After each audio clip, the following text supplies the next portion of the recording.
If you don't have a Lotus Elise, the way to solve that problem is to buy one. Hello everyone, we are back in my 2007 Lotus Elise because my daily driver Fiat 500 is broken. The power steering went out and I figured I'm going to drive a car with no power steering. I'm going to drive a car that was designed not to have power steering.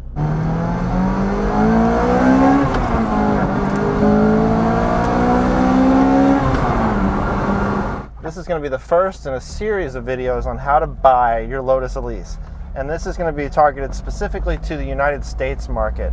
In a lot of ways, it's a simpler proposition to buy a Lotus Elise in the United States because we had a lot less to choose from in terms of models and configurations. When I was shopping for my Lotus Elise, I didn't know a whole lot about what models and what model years were available here and what the differences were between them. So we're going to try to hit those points pretty quick. Road-going, street-legal Lotus Elises were available in the U.S. from model years 2005 until 2011, which spans the Lotus Elise S2 to the very beginnings of the Lotus Elise S3. Almost half of all Lotus Elises sold in the United States were sold in the 2005 model year. All Lotus Elises sold in the U.S. market from 2005 till 2011 featured the Toyota 1.8-liter engine with supercharged versions also available.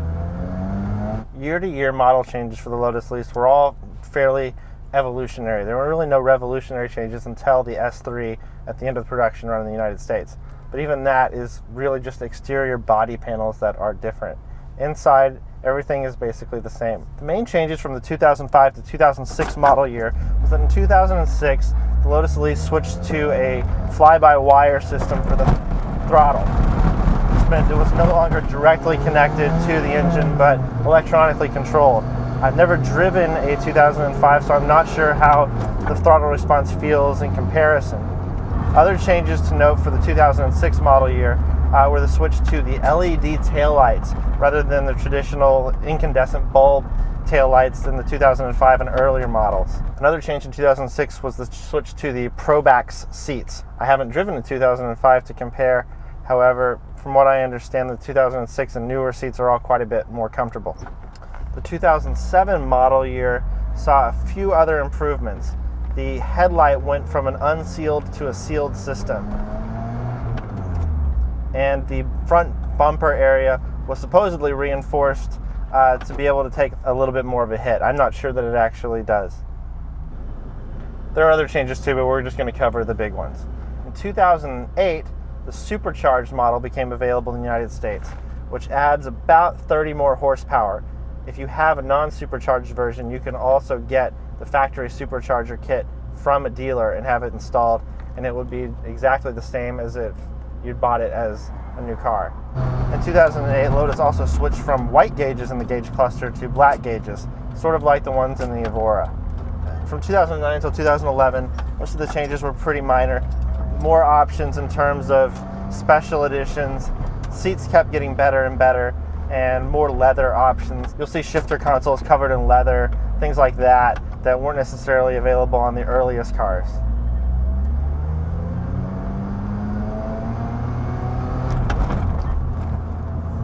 When shopping for a Lotus Elise, I think one of the first things to do is sign up on the Lotus Talk forum and start looking at the Lotus cars for sale.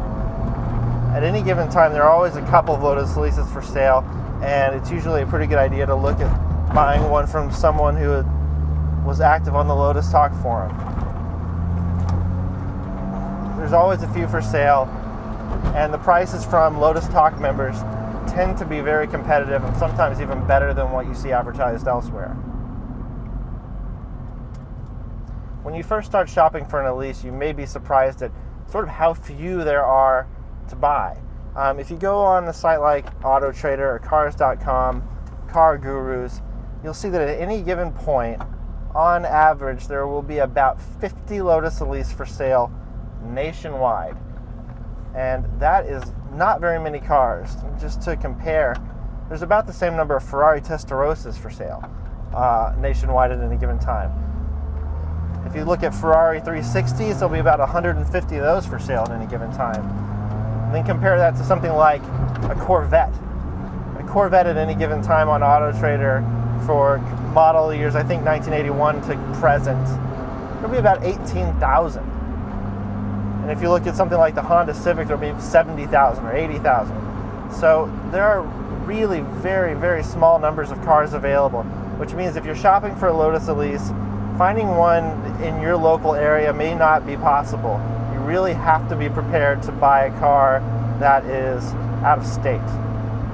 So you can imagine, with so few cars available at any given time, maybe half of that 50 fall within your price range, are a color that you like, have the mileage that you like, model year that you like.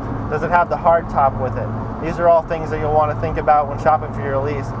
But in general, you have to be sort of flexible. Altogether, across the Lotus Elise and the Lotus Exige, about 6,300 cars were sold in the United States over the production run of 2005 to 2011. It's a really small number of cars. That's it. That's total cars available in the U.S. About 1,000 of those are the Exige, more race car model, and then about 5,300 are the Elise model. In part 2 of this series, we're going to cover salvage title Lotus Elises, as well as other common problems and things you want to look for when shopping for a Lotus Elise. Thank you for watching. Please comment, like, and subscribe down below. If you have a question, please write it in the comments, and I will make a video to answer it, so long as it's Lotus related or human related or not terribly disgusting. A little disgusting is okay.